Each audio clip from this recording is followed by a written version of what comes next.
Hi, in this video, we're going to show you how to send advanced events from WooCommerce to Klaviyo using dynamic coupons for Klaviyo plugin from WP-Gens.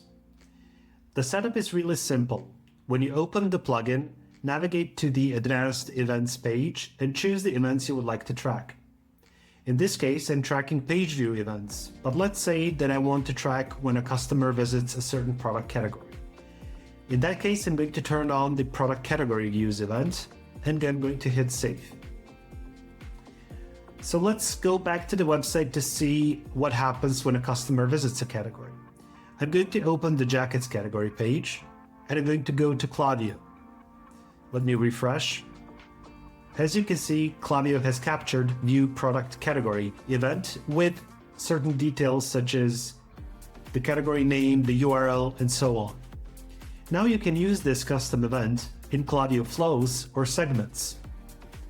That's it. For more information, feel free to explore our plugin documentation or reach out to our support. Thank you for watching.